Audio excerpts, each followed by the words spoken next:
Hello friends, ఇవాళ వీడియోలో మనం 14th మార్చ్ 2022కి సంబంధించిన కరెంట్ అఫైర్స్ గురించి అయితే డిస్కషన్ చేద్దాం. ఎవరైతే కేంద్ర రాష్ట్ర ప్రభుత్వ ఉద్యోగాలకు ప్రిపేర్ అవుతున్నారో వాళ్ళందరికీ కూడా మన ఛానల్ తరపున వస్తున్న current affairs, paper analysis, additional GK videos అనేవి చాలా యూస్ఫుల్గా ఉంటాయి. కాబట్టి మన వీడియోని ఎండ్ వరకు చూడండి. మీకు నచ్చితే లైక్ చేసి షేర్ చేసి మరిన్ని అప్డేట్స్కి మన ఛానల్ ఫాలో అవుతుంది. ఎవరైతే ఆంధ్ర అండ్ తెలంగాణలో ఏపీఎస్సీ, టీఎస్పీఎస్సీ రిలేటెడ్ అదేవిధంగా ఎస్ఐ కానిస్టేబుల్ ఉద్యోగాలకు ప్రిపేర్ అవుతున్నారో వాళ్ళకి ఇండియాలోని the largest learning platform academy నుండి కొన్ని బ్యాచ్ కోర్సెస్ అయితే రావడం జరుగుతుందండి.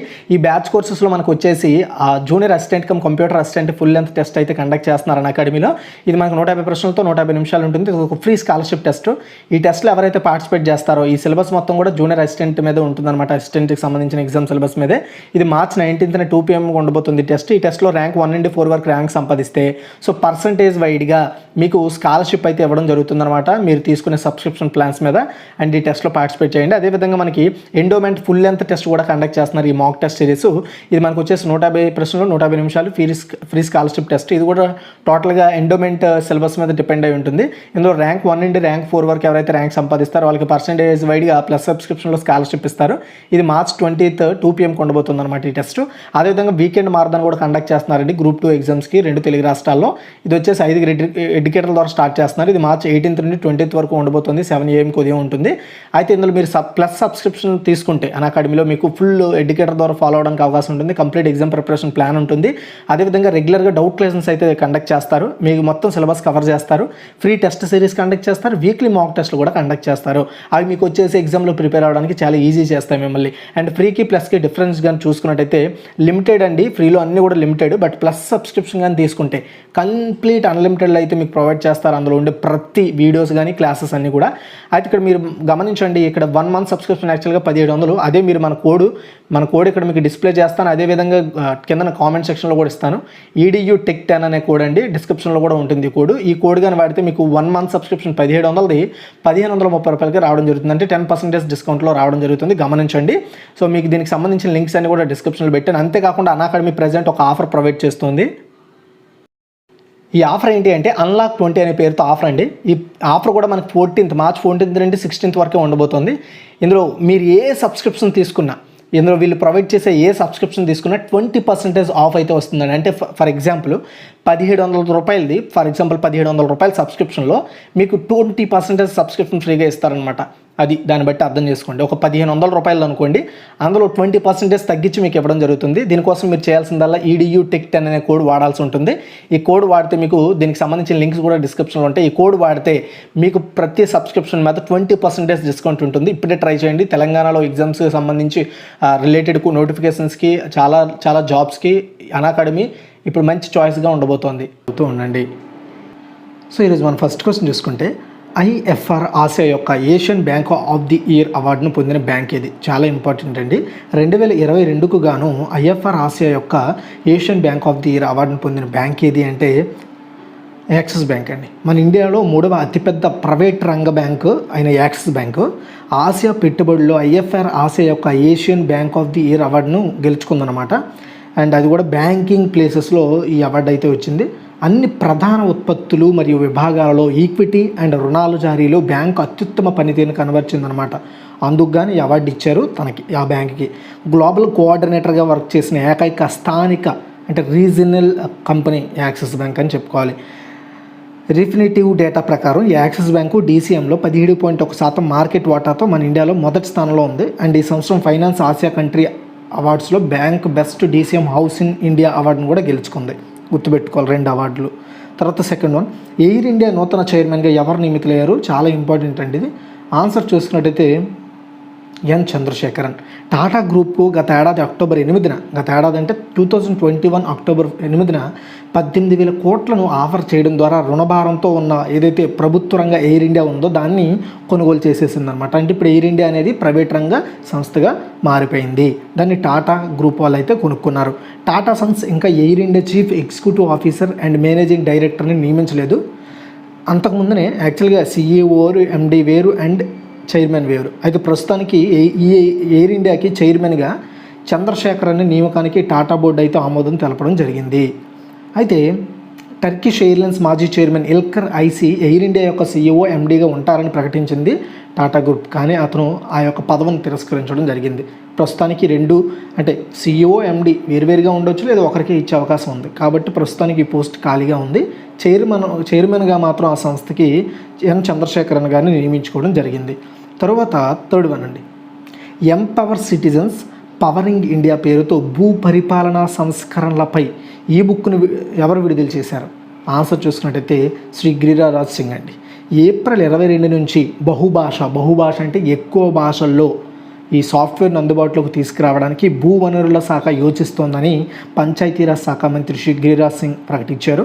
ఆ తర్వాత 22 భాషల్లో భూ రికార్డులు అందుబాటులోకి వస్తాయని ఆయన చెప్పారు. అయితే ఈయన మాట్లాడుతున్న సాఫ్ట్వేర్ పేరు వచ్చేసి NGDRS సాఫ్ట్వేర్. సో ఇది మన ఇండియాలోనే తయారు చేసిన ఒక సాఫ్ట్వేర్ అనమాట. అండ్ ఈ విషయాన్ని ప్రకటిస్తూ ఆయన బడ్జెట్లో అనౌన్స్ చేసిన ఎంపవర్ సిటిజన్స్ పవరింగ్ ఇండియా పేరుతో భూ సంస్కరణలు అంటే భూమికి సంబంధించి విషయాల మీద రాబోయే కొత్త ఆలోచనల్ని, కొత్త చేంజెస్ని ఈ బుక్ అనేది వివరిస్తుందన్నమాట. ఈ బుక్ను విడుదల చేశారు శ్రీ గిరిరాజ్ సింగ్. అయితే ఆయన తరువాత ఈ NGDRS అనే ఒక సాఫ్ట్వేర్ గురించి మాట్లాడారు. యాక్చువల్గా ఈ NGDRS సాఫ్ట్వేర్ అంటే ఏంటి అంటే ఇది national generic document registration system అండి. అంటే ఆస్తి రిజిస్ట్రేషన్లో రాష్ట్రాలకు సహాయం చేయడానికి ఒక ఇంటర్నల్ అండ్ స్టేట్కి సంబంధించిన పర్టికులర్ ఒక సాఫ్ట్వేర్ అనమాట. ఇది రాష్ట్రాల నిర్దిష్ట అవసరాలు అండ్ ఆస్తి రిజిస్ట్రేషన్ నిబంధనల ప్రకారం NGDRS ఉపయోగపడుతుంది. NGDRS పౌరుల ఆన్లైన్ డాక్యుమెంట్ ఎంటర్ చేయడం, online property valuation, stamp duty లెక్కలు అలాంటివన్నీ కూడా ఈ సాఫ్ట్వేర్ అనేది అందిస్తుంది అనమాట. అంటే పర్టికులర్ ఎవరైతే భూమి కొనాలనుకుంటున్నారో, భూమిని తన పేరు మీద మార్చుకోవాలనుకుంటున్నారో, భూమి యొక్క వాల్యూని తెలుసుకోవాలనుకుంటున్నారో వాళ్ళందరికీ ఈ NGDRS అనే సాఫ్ట్వేర్ ఉపయోగపడుతుంది అనమాట. సో దీని ఫుల్ ఫామ్ వచ్చేసి national generic document registration system అనమాట. యాక్చువల్గా ప్రజెంట్ వచ్చేసి 14 రాష్ట్రాల్లో ఇది ప్రజెంట్ వర్కింగ్లో ఉంది. సో ఇది ఫ్యూచర్లో అంటే ఈ 14 రాష్ట్రాల్లో ఈ 14 భాషల్లో అందుబాటులో ఉంది. ఫ్యూచర్లో 22 భాషల్లో కూడా అందుబాటులోకి రాబోతుంది అనమాట. సో దీని ద్వారా ఎవరైతే భూ కొనుగోలుదారులు ఉంటారో, ఆ భూ అమ్మకదారులు ఉంటారో వాళ్ళకి ఇది చాలా యూస్ఫుల్గా ఉంటుంది, గుర్తుపెట్టుకోండి.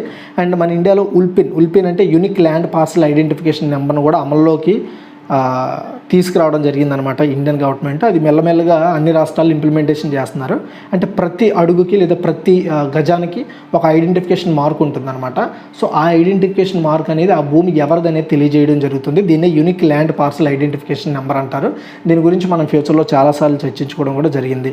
తర్వాత అయితే 4th వన్ అండి, అధిక రెజల్యూషన్తో అల్ట్రాసౌండ్ చిత్రాల కోసం కొత్త టెక్నాలజీని ఏ IIT అభివృద్ధి చేసింది అంటే IIT మద్రాస్ అండి. అధిక రెజల్యూషన్ అంటే హెవీ రెజల్యూషన్ అనమాట. అల్ట్రాసౌండ్ స్కానింగ్ చిత్రాలను చూడగలిగే కొత్త టెక్నాలజీని IIT మద్రాస్ సైంటిస్టులు అయితే డెవలప్ చేశారు. వ్యాధులు నిర్ధారించడంలో పర్ఫెక్ట్ని అండ్ ట్రీట్మెంట్ని పర్యవేక్షణలని మెరుగుపరచడం కోసం ఈ పరిశోధన ఉపయోగపడుతుంది. మానవ శరీరం లోపల చిత్రాలను చూపే సాంకేతికతే ఈ అల్ట్రాసౌండ్ అండి. అల్ట్రాసౌండ్ అంటే స్కానింగ్ చేస్తారు చూడండి మన బాడీని, అక్కడ అల్ట్రాసౌండ్ పద్ధతి ద్వారా మన బాడీ స్కాన్ చేస్తారు, మన బాడీలో ఉండే ఇంటర్నల్ పార్ట్స్ ఎలా ఉన్నాయో తెలుసుకోగలుగుతారనమాట. సో అలాంటి వాటిలో ఇంకా వాటి క్వాలిటీని పెంచే కొత్త టెక్నాలజీని IIT మద్రాస్ వాళ్ళు డెవలప్ చేశారు. వివిధ వ్యాధుల నిర్ధారణ, చికిత్స విధానాల్లో దీన్ని విస్తృతంగా వాడుతున్నారు అల్ట్రాసౌండ్ సిస్టమ్ని. అండ్ ఈ గర్భిణీల్లో పిండాన్ని పరీక్షించడం కోసం ఎక్కువగా వాడతారు. అట్ ది సేమ్ టైం వచ్చేసి ఇంటర్నల్ పార్ట్స్ లైక్ యాక్సిడెంట్ కానీ ఇలాంటివి ఏమైనా జరిగినప్పుడు లోపల పార్ట్స్ ఏ విధంగా ఉన్నాయని తెలుసుకోవడానికి వాడుతూ ఉంటారనమాట. సో మొత్తానికి అలాంటి వాటిని ఇంకా క్లారిటీగా చూడడానికి ఇంకో అల్ట్రాసౌండ్లో నెక్స్ట్ టెక్నాలజీని కనుగొన్నారనమాట IIT మద్రాస్ వాళ్ళు. దీని ద్వారా ఏంటంటే యాక్చువల్గా నార్మల్ అల్ట్రాసౌండ్లో అయితే పెద్ద సౌండ్స్ వస్తాయి. అండ్ కాకపోతే ఇప్పుడు IIT మద్రాస్ వాళ్ళు డెవలప్ చేసిన దాంట్లో తక్కువ సౌండ్ వస్తుంది. At the same time pixels అంటే క్వాలిటీ అనేది ఇంకా బాగా రావడం జరుగుతుంది అనమాట. ఓకేనా. సో ఈ విషయాన్ని సైంటిఫిక్ రిపోర్ట్స్ జర్నల్లో ప్రచురించడం జరిగింది. వ్యాధులను ముందుగానే గుర్తించడం, పర్ఫెక్ట్ దానికి ట్రీట్మెంట్ ఇవ్వడం, కిడ్నీలో రాళ్ళు ఏర్పడటాన్ని ఫస్ట్ స్టేజ్లోనే పసిగట్టడం, ఇమేజ్ గైడెడ్ బయోప్సీ విశ్లేషణ వంటి అనేక ప్రక్రియలను తాజా పరిశోధన అనేది ఈజీ చేస్తుందని IITలోని అప్లైడ్ మెకానిక్ విభాగ ప్రొఫెసర్ అరుణ్ K. తిప్పే ప్రకటించడం జరిగింది. నిజంగా చాలా మంచి విషయం. తర్వాత 5th వన్ అండి, ఏ రాష్ట్రంలో ఉన్న రాష్ట్రీయ ఇండియన్ మిలిటరీ కాలేజీలో మహిళలకు అవకాశం కల్పించింది? ఆన్సర్ చూసినట్టయితే ఉత్తరాఖండ్ అండి. ఉత్తరాఖండ్లోని రాష్ట్రీయ ఇండియన్ మిలిటరీ కాలేజ్, దీన్ని RIMC అంటారు. దీని ఫుల్ ఫామ్ వచ్చేసి రాష్ట్రీయ ఇండియన్ మిలిటరీ కాలేజ్. ఇది 100వ శతంలోకి వచ్చిందంటే ఈ పర్టికులర్ ఈ మిలిటరీ కాలేజ్ ఏర్పడి 100 సంవత్సరాలు అయిందనమాట. ఈ స్కూల్లో తొలిసారిగా, స్కూల్ మీన్స్ కాలేజ్, కాకపోతే దీన్ని ఒక్కొక్క సందర్భంలో స్కూల్ అని పిలుస్తారు. సో ఈ స్కూల్లో తొలిసారిగా అమ్మాయిలకు కూడా ఎంట్రీ ఇచ్చారు. ఎంతవరకు కూడా ఈ రాష్ట్రీయ ఇండియన్ మిలిటరీ కాలేజీలో ఓన్లీ అబ్బాయిలకి అవకాశం ఉండేది. బట్ ఈ సంవత్సరం నుండి అమ్మాయిలకు కూడా అవకాశం కల్పిస్తున్నట్లుగా ప్రస్తుతం ఆ యొక్క ఏదైతే రాష్ట్రీయ ఇండియన్ మిలిటరీ కాలేజీకి కమాండెంట్గా ఉన్నారో కమాండెంట్ కర్నల్ అజయ్ కుమార్ అయితే వెల్లడించడం జరిగింది. దీని అంతటికీ కారణం ఆ కాలేజీ ఏర్పడి 10 సంవత్సరాలు కావడం. అయితే రాష్ట్రీయ ఇండియన్ మిలిటరీ కాలేజీని 1922 మార్చి 13న అప్పటి బ్రిటిష్ ఇండియా ప్రభుత్వం ఏర్పాటు చేసింది. భారతీయ యువతకు ఈ కాలేజీలో మిలిటరీ శిక్షణ ఇచ్చి ఆ తర్వాత బ్రిటిష్ ఇండియా ఆర్మీలో అధికారులుగా అపాయింట్ చేసుకునేవారు. అయితే ఇందులో 8వ తరగతి నుంచి ప్రవేశాలు అయితే ఉంటాయి. అందుకే మిలిటరీ స్కూల్ అని చెప్పాను. ఈ మిలిటరీ స్కూల్ను ప్రారంభించినప్పటి నుంచి అబ్బాయిలనే చేర్చుకుంటున్నారు. ఇందులో శిక్షణ పొందిన వారు ఎన్డీఏ అంటే నేషనల్ డిఫెన్స్ అకాడమీ, నావల్ అకాడమీలో చేరుతుంటారు. అయితే ఇటీవల ఎన్డీఏలో మహిళలకు ప్రవేశాలు కల్పిస్తూ ప్రభుత్వం తీసుకున్న విషయం తెలిసిందే. కాబట్టి దానికి అనుగుణంగా కూడా వీళ్ళు ఈ నిర్ణయం తీసుకోవడం జరిగింది. మొత్తానికి సో ఈ రాష్ట్రీయ ఇండియన్ మిలిటరీ కాలేజీలో కూడా అమ్మాయిలు చదువుకోవడానికి అవకాశం రాబోతోంది. తర్వాత 6th వన్ అండి, తెలంగాణ శాసన మండలి చైర్మన్గా తిరిగి ఎవరు ఎన్నికయ్యారు? చాలా ఇంపార్టెంట్ ఆన్సర్ వచ్చేసి గుత్తా సుఖేందర్ రెడ్డి అండి. శాసన మండలి అంటే ఎమ్మెల్సీ అంటారు కదా, ఎమ్మెల్సీ శాసన మండలి చైర్మన్గా టీఆర్ఎస్ ఎమ్మెల్సీ గుత్తా సుఖేందర్ రెడ్డి రెండోసారి పదవి బాధ్యతలు స్వీకరించారనమాట.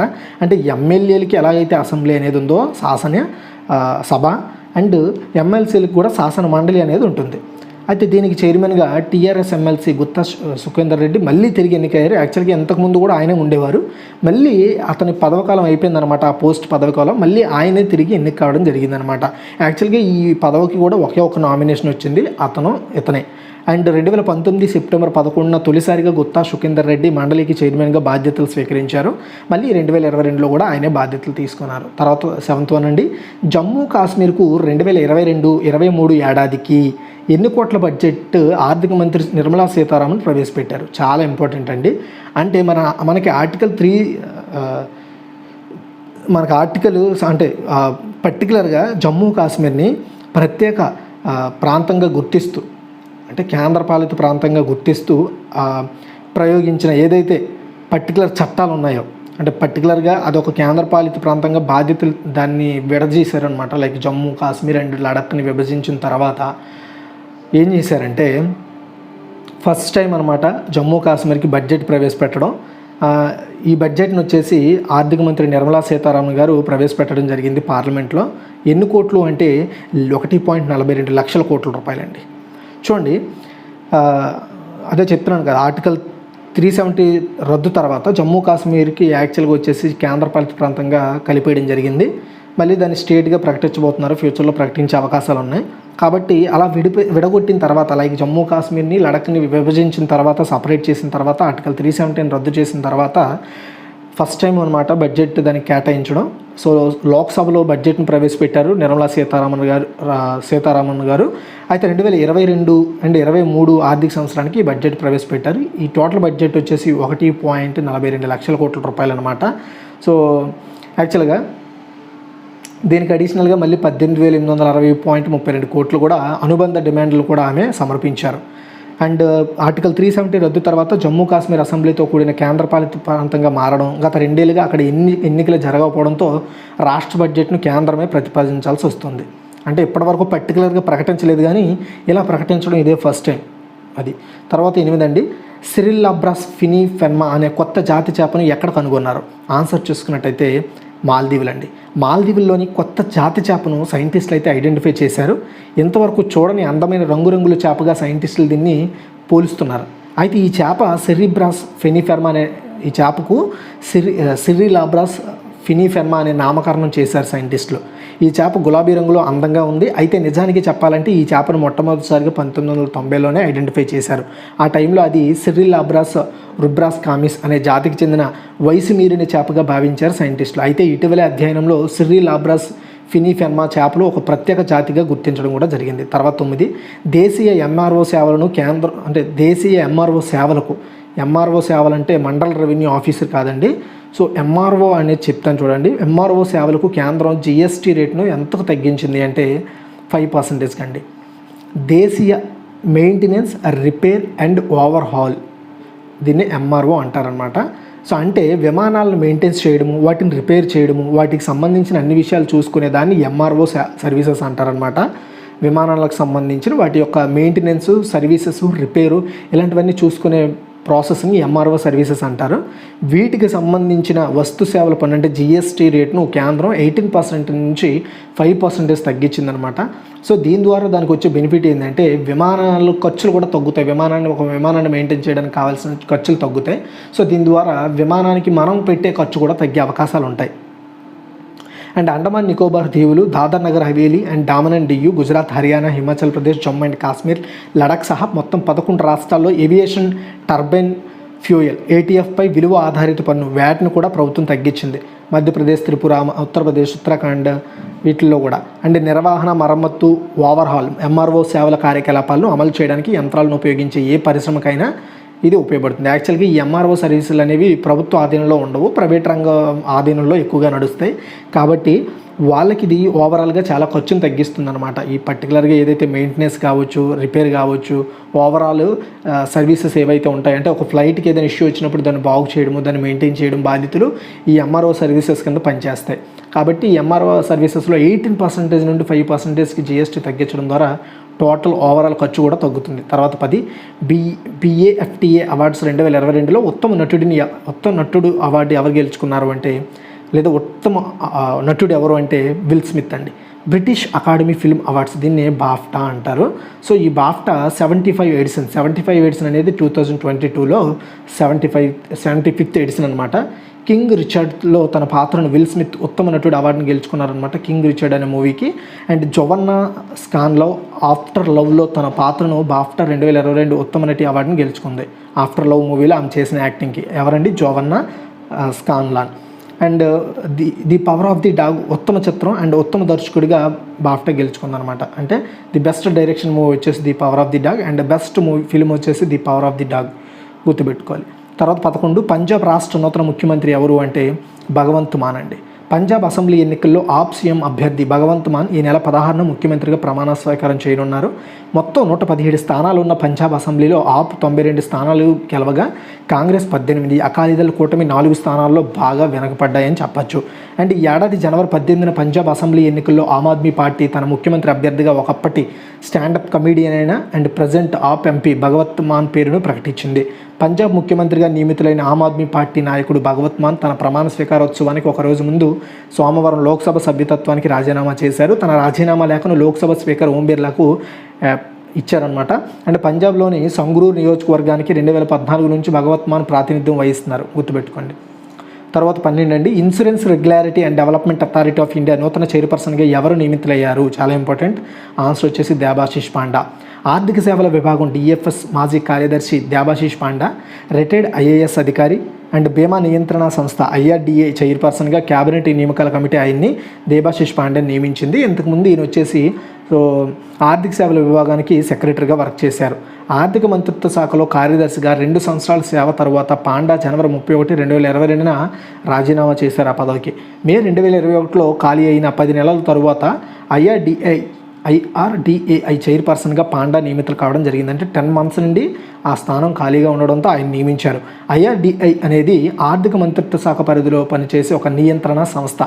ఈ సంస్థ మన ఇండియాలో ఉండే బీమా కావచ్చు, ఇన్సూరెన్స్ రంగాలకు లైసెన్స్ కానీ వాటిని కంట్రోల్ చేసే రెస్పాన్సిబిలిటీ తీసుకునే సంస్థ ఇది. ఇది insurance regularity and development authority act of 1999 ప్రకారం ఏర్పాటైన సంస్థ. 2001లో ఢిల్లీ నుండి మకాం మార్చినప్పటి నుండి ఏజెన్సీ ప్రధాన కార్యాలయం హైదరాబాద్లో ఉంది. చైర్మన్ అలాగే భారత ప్రభుత్వం ఎంపిక చేసిన 5 పూర్తి full time and 4 part time members ఈ IRDAIను ఏర్పాటు చేస్తారు, అది గుర్తుపెట్టుకోండి. తర్వాత 13 పలు రాష్ట్రాల పన్ను మినహాయింపు ప్రకటించిన ది కాశ్మీర్ ఫైల్స్ చిత్రం దర్శకుడు ఎవరు? చాలా ఇంపార్టెంట్ అండి, ఇది ఫ్యూచర్లో మనకి క్వశ్చన్ వచ్చే అవకాశం ఉంది. ఆన్సర్ వచ్చేసి వివేక్ అగ్నిహోత్రి. ఓకే, చూడండి, యాక్చువల్గా మార్చి 11, 2022లో విడుదలైన ది కాశ్మీర్ ఫైల్స్ అనే ఒక మూవీ నిజంగా చెప్పాలంటే ఇండియన్స్ని బాగా అట్రాక్ట్ చేసిందని చెప్పాలి. సో జమ్మూ అండ్ కాశ్మీర్లో పాకిస్తాన్ మద్దతున్న మిలిటెంట్లు అప్పటి జమ్మూ కాశ్మీర్లో ఉండే హిందువులపై దాడులు చేశారనమాట. ఆ దాడులు ఏ విధంగా జరిగాయి ఏంటి అనేది, సో మొత్తానికి ఆ ప్రాంతంలో జమ్మూ కాశ్మీర్లో అప్పటి కాలంలో జరిగిన ఏవైతే హిందువులపై దాడులు ఉన్నాయో ఆ దాడుల గురించి ఈ సినిమా అనమాట. ఈ ది కాశ్మీర్ ఫైల్స్ అనే మూవీ అప్పటి హిందువుల మీద జరిగిన ఏదైతే దాడులు ఉన్నాయో వాటిని వర్ణిస్తుంది ఈ మూవీ, మనకు చూపిస్తుంది. వివేక్ అగ్నిహోత్రి ఈ మూవీకి డైరెక్ట్ చేయగా జీ స్టూడియోస్ వీటిని నిర్మించాయి. ఈ చిత్రంలో అనుపమ్ ఖేర్, మిథున్ చక్రవర్తి, దర్శన్ కుమార్, పల్లవి జోషి కీ రోల్స్ పోషించారు. అండ్ సినిమా థియేటర్ లేదా మల్టీప్లెక్స్ రియంబర్స్మెంట్ వ్యవధిలో కస్టమర్ల నుండి స్టేట్ జీఎస్టీ వసూలు చేయకూడదు అండ్ టికెట్ల ద్వారా -GSTకి విక్రయించబడతాయని ప్రకటించాయి. అంటే దీని మీద ఏదైతే ఎంటర్టైన్మెంట్ ట్యాక్స్ ఉంటుంది కదా, సో స్టేట్ GST ఉంటుంది, దాన్ని అయితే మినహాయించారు. ఆ స్టేట్ GSTని క్యాన్సిల్ చేశాయన్నమాట కొన్ని రాష్ట్రాలు. అంటే ఈ పన్ను రహిత చిత్రం కోసం విక్రయించే టికెట్లపై రాష్ట్ర ప్రభుత్వం ఆదేశం ద్వారా GST వసూలు చేయరు అనే అంటే యాక్చువల్గా ఏంటంటే ఎంటర్టైన్మెంట్ ట్యాక్స్ అనేది SGST ఉంటుందండి. SGST అని ఉంటుంది, మీరు ఒకసారి గమనించండి. మీ టికెట్లు ఎవరనుకుంటే ఈ SGSTని పూర్తిగా రద్దు చేశారు. అంటే టికెట్ ధర అనేది కొంచెం తగ్గే అవకాశం ఉంటుంది. అంటే ఎంటర్టైన్మెంట్ ట్యాక్స్ అనేది పర్టికులర్ ఆ వ్యక్తి నుండి తీసుకోరు అండ్ యాక్చువల్ నార్మల్ ప్రైస్లోనే ఆ టికెట్ అయితే ఇస్తారు. ఇలా టికెట్ మినహాయింపు ప్రకటించిన రాష్ట్రాలు చూసుకుంటే కర్ణాటక, గుజరాత్, హర్యానా, గోవా, మధ్యప్రదేశ్, త్రిపుర. ఈ ఏ రాష్ట్రాలు కూడా ఎంటర్టైన్మెంట్ ట్యాక్స్ని తీసుకోవు ప్రేక్షకుల నుండి, వాటిని రద్దు చేసాయి ఓన్లీ ఈ మూవీకి మాత్రమే. అది ఎందుకు అంటే ఎక్కువగా ఆ కాశ్మీర్లో జరిగిన విన్యాసాలని, అప్పుడు జరిగిన కొన్ని చాలా దారుణమైన సంఘటనలు ఈ మూవీ చూపించడం ద్వారా ఈ మూవీకి ఎక్కువ ప్రయారిటీ ఇవ్వడం జరిగింది. తర్వాత 14, ఇటీవలే హత్యకు గురైన భారత అంతర్జాతీయ కబడ్డీ ఆటగాడు ఎవరు? ఆన్సర్ చూసుకున్నట్టయితే సందీప్ నంగల్ అండి. ఇంటర్నేషనల్ కబడ్డీ ప్లేయర్గా పేరున్న సందీప్ నంగల్ దారుణంగా హత్య చేయబడ్డాడు. పంజాబ్ జలంధర్లోని మాలియాన్ గ్రామంలో గుర్తు తెలియని వ్యక్తులు ఆయన్ని చంపేయడం జరిగిందనమాట. ఇంటర్నేషనల్ కబడ్డీ ప్లేయర్ సందీప్ నంగల్ కబడ్డీలో చాలా పేరున్న ప్లేయరు. దాదాపు 10 years పాటు కబడ్డీని ఆయన శాసించడం చెప్పొచ్చు. కెనడా, USA, UK వంటి విదేశాల్లో సందీప్కు మంచి ఫాలోయింగ్ ఉంది. Indian international kabaddi player Sandeep Nangal ఖాతాలో అనేక విజయాలు ఉన్నాయి. కబడ్డీ ఆటలో అథ్లెటిక్ ప్రతిభ, నైపుణ్యం వల్ల ఇంటర్నేషనల్ కబడ్డీ ప్లేయర్ సందీప్ నంగల్ను డైమండ్ పోటీదారుడు అని కూడా అందరూ చెప్తూ ఉంటారు. ఇదిగా ఈరోజు ఒక టోటల్ కరెంట్ అఫైర్స్ లైక్ చేసి షేర్ చేయండి.